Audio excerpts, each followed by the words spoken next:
उद्योतः देखिए, सत्यदेवा इति वरुणे यथा सत्येन दिव्यति द्योत्यते इति यौगिकोऽयं शब्दस्तथा अन्येष्वपित्यर्थः। जैसे सत्यदेव ये शब्द वरुण में घटित होता है, वरुण देव की ये अन्य अनवर्थ संज्ञा है। क्या? सत्यदेव। सत्येन दिव्यति द्योत्यते, सत्य के द्वारा वो द्योतित होते हैं, प्रकाशित होते हैं वरुण देव, इसलिए उनका नाम क्या है? सत्यदेव। सत्येन दिव्यति द्योत्यते इति यौगिकोऽयं शब्दः वरुणे। जैसे वरुण में ये शब्द क्या है? यौगिक रूप से घटित होता है। तथा अन्येषाम तथा अन्येष्वपीत्यर्थः, उसी प्रकार से ये अन्यों में भी घटित होता है।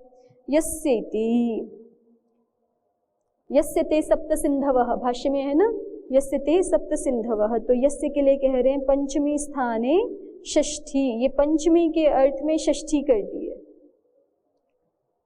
पंचमी के अर्थ में षष्ठी करती है, तो इसलिए यस्य ते सप्त सिंधवः का अर्थ कर रहे हैं यस्मात् ते काकुदम तालु प्राप्य सिंधवः सप्त समुद्र रूपः सप्त विभक्तयो अनुक्षरन्ति प्रकाशन्ते इत्यर्थः।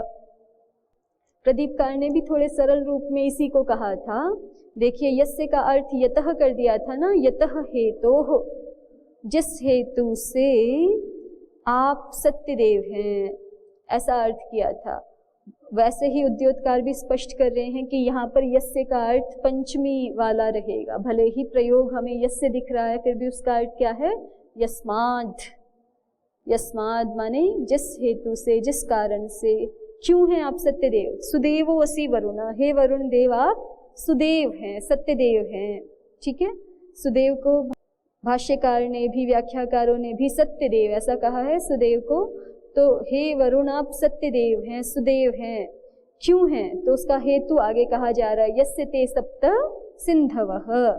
यस्य अर्थात यस्मात् ते सप्त सिंधवः, सप्त सिंधवः, यस्मात् ते सप्त सिंधवः। क्योंकि, यस्मात् माने क्योंकि, जिस हेतु से, जिस हेतु से को दूसरे शब्दों में कहें तो क्योंकि, ते तुम्हारे, काकुदम, काकुद का अर्थ है तालु, तो काकुदम प्राप्य, तालु को प्राप्त होकर के, क्योंकि तुम्हारे तालु प्रदेश को प्राप्त होकर के, सिंधवः, सिंधवः सात समुद्र रूपी सात विभक्तियां, अनुक्षरन्ति प्रकाशन्ते प्रकाशित होती हैं। तो साथ साथ मंत्रांश देखते जाइए। सुदेवोऽसि वरुणः, इतना हो गया। हे वरुण तुम सुदेव हो, तुम सत्यदेव हो। क्यों हो तुम सत्यदेव? उसका हेतु अग्रिम पाद में कह रहे हैं, यस्य ते सप्त सिंधवः, क्योंकि तुम्हारे काकुद प्रदेश को, तुम्हारे तालुक प्रदेश को प्राप्त। यस्य ते सप्त सिंधवः अनुक्षरन्ति काकुदम, यहाँ तक पढ़िए पूरा वाक्य। यस्य ते सप्त सिंधवः अनुक्षरन्ति काकुदम। यस्य का अर्थ हो गया यस्मात्, ते माने तव, यस्मात् तव काकुदम प्राप्य, तालु प्रदेशम प्राप्य।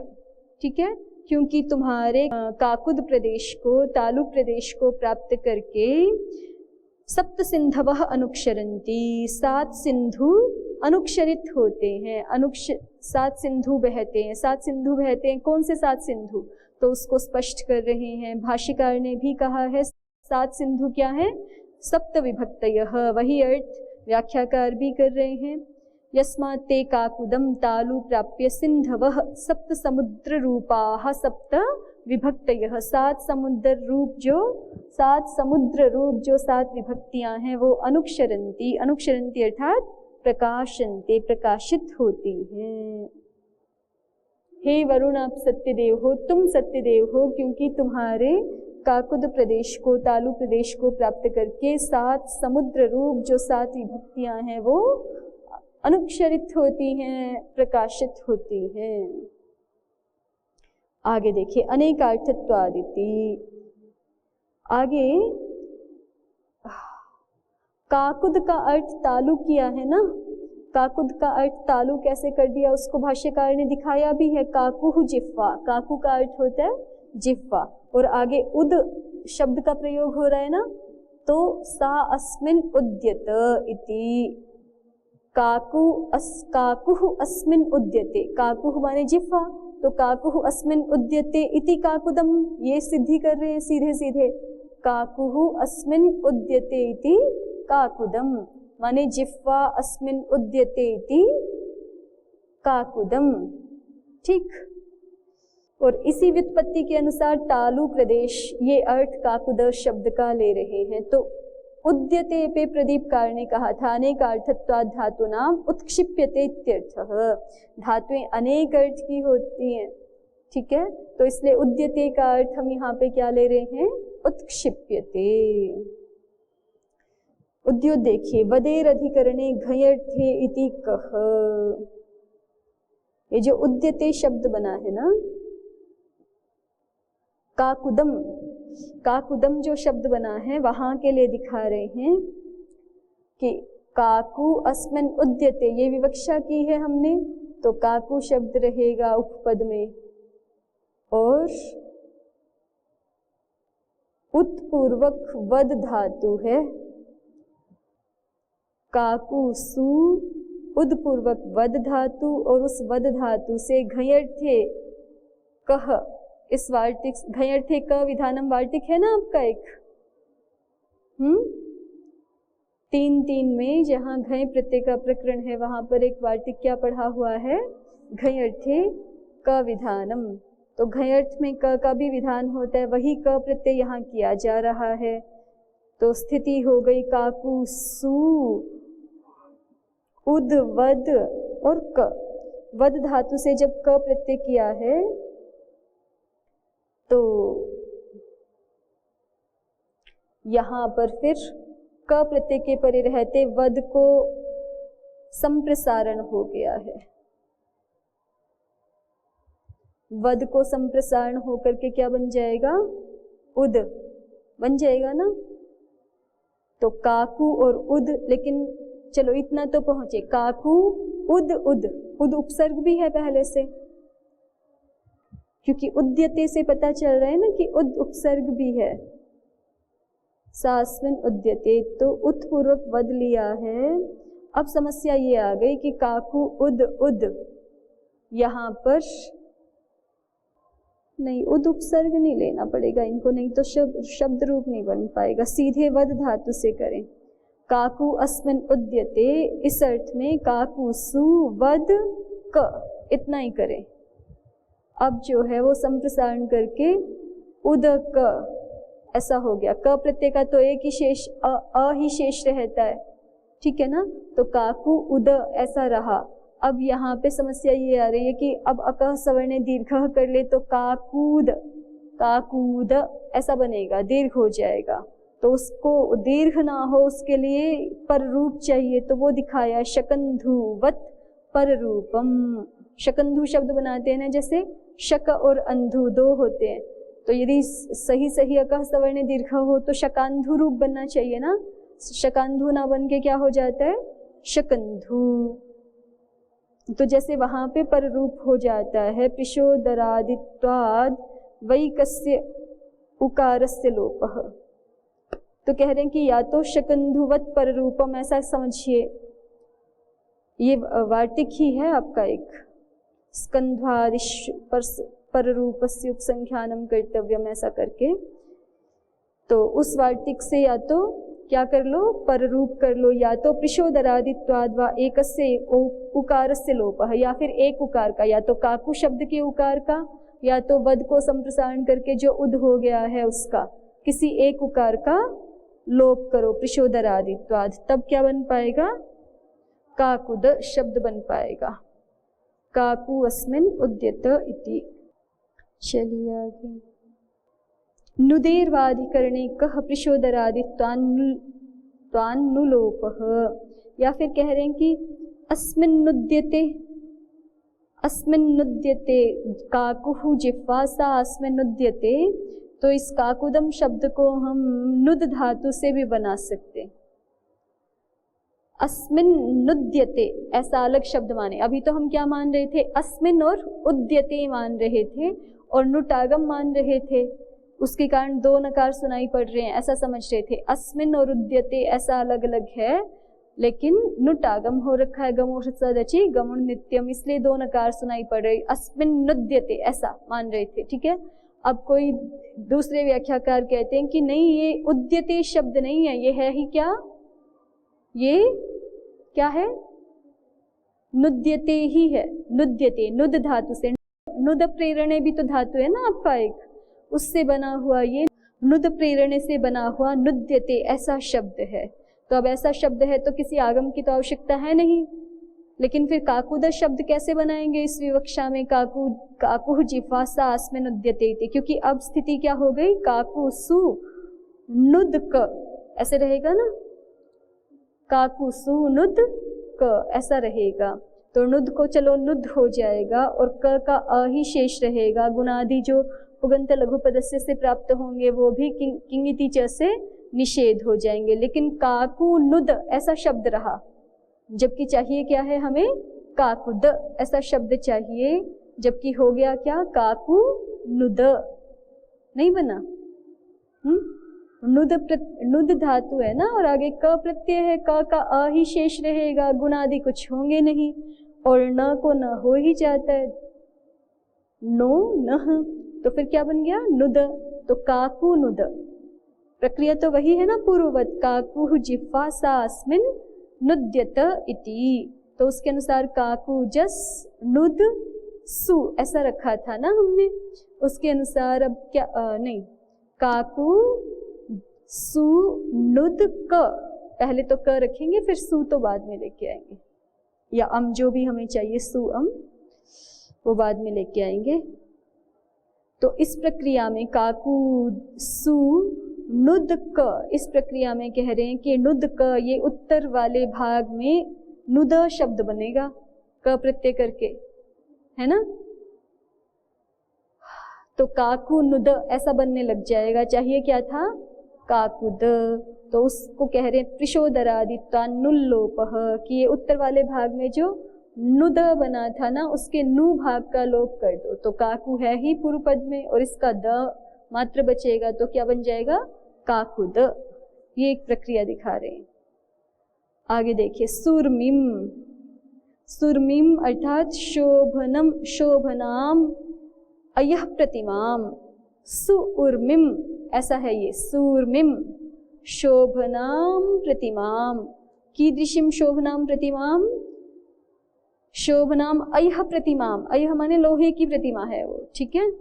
शोभनाम अयः प्रतिमाम, सुशिराम, सुशिराम माने बहुत सारे छिद्रों वाली है, ऊष शुषि मुष्क मधोरह सूत्र है आपका। तो इति र प्रत्ययेन, सच इससे र प्रत्यय हो जाता है, शुषि शब्द से र प्रत्यय होता है, तो छिद्र वाला, ठीक है।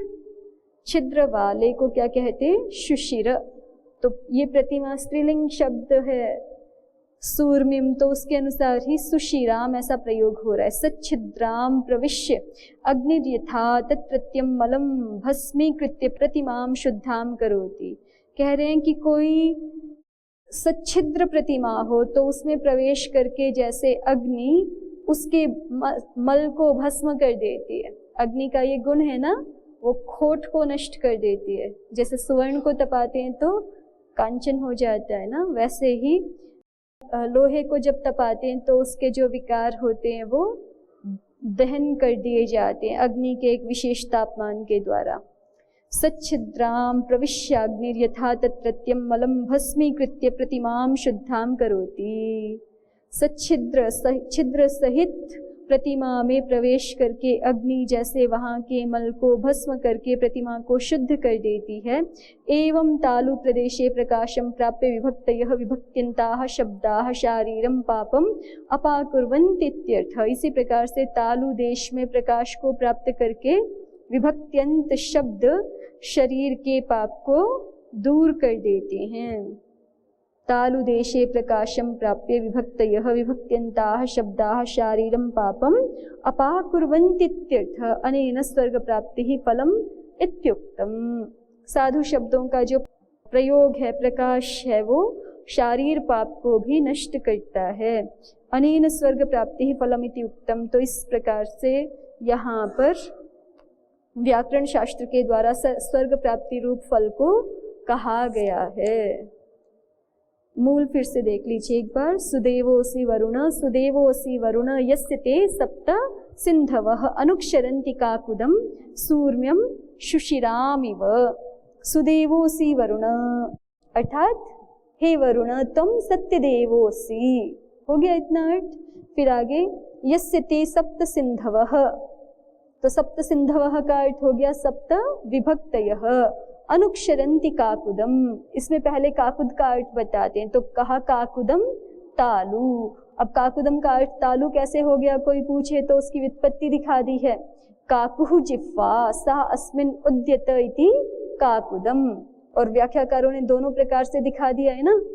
हम इसको उद्यते प्रयोग माने, वद धातु का प्रयोग माने कर्म में, ठीक है। उद्यते संप्रसारण किससे होगा, चलो देख के बता देना। और या फिर इसको हम वद धातु का प्रयोग नहीं मान रहे हैं, नुद का ही मान रहे हैं, तो नुद्यते। दोनों तरह से उद्योतकार ने बता दिया है ना कि क्या क्या कार्य हो करके काकुदम शब्द बन जाएगा। तो मूल बात है काकुहु अस्मिन् उद्यते इति काकुदम। हमारी जिह्वा जिसमें उत्क्षेपण को प्राप्त होती है, जिसमें उत्क्षेपण करती है, वह तालु प्रदेश है, इसलिए काकुदम का अर्थ हो गया तालु। आगे कहते हैं ये जो दूसरा भाग है, वाक्यांश है, इसका अर्थ हो गया ना यस्य ते सप्त सिंधवः अनुक्षरन्ति काकुदम, ये हेतु है। पहली तो प्रतिज्ञा हो गई, सुदेवोऽसि वरुण, हे वरुण तुम सत्यदेव हो। क्यों हो, कारण बता रहे हैं दूसरी पंक्ति में। यस्य ते सप्त सिंधवः काकुदम अनुक्षरन्ति, क्योंकि तुम्हारे तालु प्रदेश में 7 समुद्र रूप 7 विभक्तियां प्रकाशित होती हैं, इसलिए तुम सत्यदेव हो। सूर्म्यम शुशिरामिव, किस तरह, और वो 7 विभक्तियां क्या करती हैं फिर जिससे कि तुम सत्यदेव हो जाते हो, तो उसको आगे कह रहे हैं उपमा के माध्यम से। सूर्म्यम शुशिरामिव, सूर्म्यम शुशिरामिव अर्थात तद्यथा शोभनाम ऊर्मिम, शोभनाम ऊर्मिम। ऊर्मी क्या है यहाँ पे, अयः प्रतिमा, ठीक है ना। सूर्मिम में 2 शब्द है ना, एक सु और एक ऊर्मी। तो सु माने तो शोभना, ये दिखाया ही है भाष्यकार ने, और ऊर्मी माने अयः प्रतिमा, उद्योतकार ने दिखाया है। सूर्मिम अर्थात शोभनाम ऊर्मिम, और शुशिराम का अर्थ भी दिखा दिया है, शुशिराम का अर्थ दिखाया है ना उद्योतकार ने। ऊष शुषि मुष्क मधोरह सूत्र से र प्रत्यय होके शुशिर शब्द बना हुआ है, मतुपर्थ में है, उसी से आगे टाप करके शुशिरा बनाया, उसी का द्वितीयांत रूप शुशिराम ऐसा है।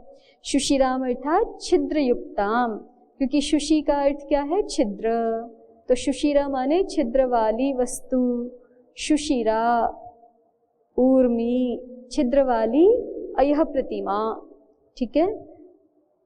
तद यथा शोभनाम ऊर्मिम शुशिराम अग्निरंत्यः प्रविश्य दहति, जैसे सुंदर अयः प्रतिमा जो कि बहुत सारे छिद्रों वाली है, उसको अग्नि उसके भीतर प्रवेश करके दहती, उसको जलाती है। जलाती है अर्थात उसके दोषों को जला देती है, नष्ट कर देती है। तत्रत्यम मलम भस्मी करोति। एवं ते सप्त सिंधवः, उसी प्रकार से तुम्हारी 7 सिंधु, तुम्हारी 7 विभक्तियां तालु प्रदेश में प्रकाशित होती हैं। प्रकाशित होकर क्या करती हैं, शरीरस्थ मल को जला डालती हैं, ठीक है, शरीरस्थ मल को दूर कर देती हैं। जैसे शुशिर प्रतिमा में अग्नि प्रविष्ट होकर के वहाँ के मल को नष्ट कर देती है, उसी प्रकार से हे वरुण देव आपके तालु प्रदेश में जो 7 समुद्र रूप 7 विभक्तियाँ, साधु विभक्त्यंत शब्द प्रकाशित होते हैं, वो आपके शरीरस्थ मल को नष्ट कर डालते हैं। तेनासि सत्यदेवः, इसलिए आप सत्यदेव हो। सत्यदेवाः स्याम, हम भी सत्यदेव हो जाएं। इत्यध्येयम व्याकरणम, इसलिए व्याकरण शास्त्र का अध्ययन करना चाहिए। अस्तु, तो यहाँ तक ये हमारे आनुषंगिक प्रयोजन 13 थे ना, ये पूर्ण हुए। किम पुनरिदम व्याकरणम, अग्रिम प्रकरण प्रारंभ हो रहा है। अब ये जिज्ञासु प्रश्न कर रहा है, किम पुनरिदम व्याकरणम एव अधिजिगांसमानेभ्यः प्रयोजनम अन्वाख्यायते न पुनरन्यदपि किंचिद इत्युक्त्वा वृत्तान्तशः शमित्येवमादीन् शब्दान् पठन्ति। जिज्ञासु प्रश्न कर रहा है कि जो व्याकरण पढ़ने की इच्छा कर रहे हैं उनको आप प्रयोजन बता रहे हो, और जो सीधे वेद पाठ में लगे रहते हैं, ओम ऐसे कह करके शुरू करते हैं और फिर अंत में शम आदि बोल करके इत्योम शम ऐसा कह के पूरा करते हैं ना। तो ऐसे जो वेद पाठ में लगे रहते हैं उनको नहीं बताने की आवश्यकता क्या? ऐसे जिज्ञासु प्रश्न कर रहा है। किम पुनरिदम व्याकरणम एवाधिजिगांसमानेभ्यः प्रयोजनम अन्वाख्यायते, कि आप जो है वो व्याकरण पढ़ने की इच्छा करने वालों को ही क्यों प्रयोजन बता रहे हो। न पुनरन्यदपि किंचिद ओमिति उक्त्वा वृत्तान्तशः शमित्येवमादीन् शब्दान् पठन्ति, माने कि ये जो और भी तो मनुष्य हैं जो कि ओम इत्युक्त्वा, ओम ऐसा कह करके वृत्तान्तशः, फिर बीच का पाठ पूरा करके वृत्तांत पूर्वक शम इत्यादि शब्दान पठन्ति, शम इत्यादि शब्दों को पढ़ते हैं, उनके प्रति नहीं कह रहे न पुनरन्यदपि किंचित। ठीक है, उनके लिए प्रयोजन नहीं है क्या? तो प्रदीप कह रहे हैं, देखिए, किम पुनरिति ननु कानि पुनरस्येति येन पृष्टं स एव कथं पृच्छति किम पुनरिति एवं तर्हि भाष्यकारः प्रयोजनान्वाख्यानस्य विषय विभागं दर्शयति। पुरा वेदाध्ययनात् पूर्वं व्याकरणम् अधीयते ते बाल्यात् प्रष्टुमसमर्था इति न प्रयोजनमन्वाख्येयम्। अद्यत्वे तु स्वल्पायुष्त्वात् पूर्वमेव वेदं प्रधानम् अधीयते, अतः प्रष्टुं समर्थत्वात् व्याकरणाध्ययनस्य प्रयोजनं पृच्छन्ति इति अवश्यान्वाख्येयं प्रयोजनम्। न पुनरन्यदिति वेदमपि अधिजिगांसमानेभ्यः इत्यर्थः। ओम इत्युक्त्वा अभ्युपगम्येत्यर्थः। वृत्तान्तशः वृत्तान्तः प्रपाठक उच्यते, वृत्तान्तं वृत्तान्तं प्रति इत्यर्थः। देखिए, प्रश्न का मूल अभिप्राय मैंने आपको कहा कि ये प्रश्न का अभिप्राय क्या है कि व्याकरण पढ़ने वालों को ही प्रयोजन क्यों बता रहे हो, जो वेद पाठ में लगते हैं उनको क्यों नहीं प्रयोजन बता रहे हो? या उनके लिए नहीं बता रहे हो क्या, कि केवल व्याकरण वालों के लिए ही बता रहे हो क्या? ऐसे प्रश्न कर रहे हैं। तो प्रदीप इसकी भूमिका बना रहे हैं कि ननु कानि पुनरस्य इति येन पृष्टम, कि जिस व्यक्ति ने पहले कानि पुनः शब्दानुशासनस्य प्रयोजनानि ऐसा प्रश्न किया था, स एव कथम पृच्छति, वह व्यक्ति ही कैसे ये बात बोल सकता है कि आप केवल व्याकरण पढ़ने वालों को ही प्रयोजन बता रहे हो, अन्यों को नहीं बता रहे हो क्या? क्योंकि उसने तो खुद ही पूछा है कानि पुनः शब्दानुशासनस्य प्रयोजनानि, तो उसका ये प्रश्न करना बनता नहीं है ना, किम पुनरिदम व्याकरणम अधिजिगांसमानेभ्यः, क्योंकि उसने खुद ही प्रश्न किया कि व्याकरण शास्त्र के प्रयोजन क्या है। वो खुद ही कहे कि हमें ही क्यों बता रहे हो, दूसरों को भी क्यों नहीं बताते हो, ऐसे नहीं बनता ना, विरोधाभास हो जाएगा। तो इसलिए प्रदीप कह रहे हैं, ननु कानि पुनरस्येति येन पृष्टं स एव कथं पृच्छति किम पुनरिति, कि जिसने कानि पुनरस्य शब्दानुशासनस्य प्रयोजनानि पूछा है, वही किम पुनरिदम ये वाला भाष्य कैसे बोल सकता है, ये वाला प्रश्न कैसे कर सकता है। ठीक है, माने उसी से करवाएं तो ये फिर युक्त नहीं बैठता है। तो एवं तर्हि भाष्यकारः प्रयोजनान्वाख्यानस्य विषय विभागम दर्शयति। तो फिर बात ये है कि यहाँ पर भाष्यकार प्रयोजनान्वाख्यान का विषय विभाग दिखा रहे हैं। प्रयोजनों का अन्वाख्यान किया ना पीछे भाष्यकार ने, कानि पुनः शब्दानुशासनस्य प्रयोजनानि, ये प्रश्न जिज्ञासु के द्वारा आया, और फिर भाष्यकार ने एक बार जो है वो 5 जो मुख्य प्रयोजन है वो दिखाए, रक्षोह आदि, और फिर आनुषंगिक प्रयोजनों का भी परिगणन किया। तो भाष्यकारः प्रयोजनान्वाख्यानस्य विषय विभागम दर्शयति। भाष्यकार स्वयं ही यहाँ पर प्रयोजनान्वाख्यान का विषय विभाग दिखा रहे हैं। कैसा विषय विभाग दिखा रहे हैं प्रयोजनान्वाख्यान का? तो कहा पुरा वेदाध्ययनात् पूर्वं व्याकरणम अधीयते। पूरा माने पूर्व काल में ऐसा होता था, वेदाध्ययनात् पूर्वं व्याकरणम अधीयते। वेदाध्ययन से पहले व्याकरण पढ़ते ही थे, पुरा काल में ऐसी परिपाटी थी, ऐसी परंपरा थी कि वेदाध्ययन से पहले व्याकरण शास्त्र का अध्ययन करते ही थे। ते बाल्यात प्रष्टुम समर्था, और वो जब व्याकरण पढ़ते थे तो इसका मतलब वो बहुत छोटे बालक होते थे तब उस समय। तो ते बाल्यात, तो वो बाल्य काल के कारण से, क्योंकि वो बाल्यावस्था में बच्चे पूछते नहीं ना ज़्यादा कि हमें ये क्यों पढ़ना है, उनको जैसे अष्टाध्यायी याद करा रहे हैं या उनको जैसे प्रथमावृत्ति आदि पढ़ाएं, छोटे बालकों को ही, बहुत छोटे बालकों को ही, 5 वर्ष वालों को ही, तो फिर वो नहीं पूछते ज़्यादा कि हमें ये क्यों करना चाहिए।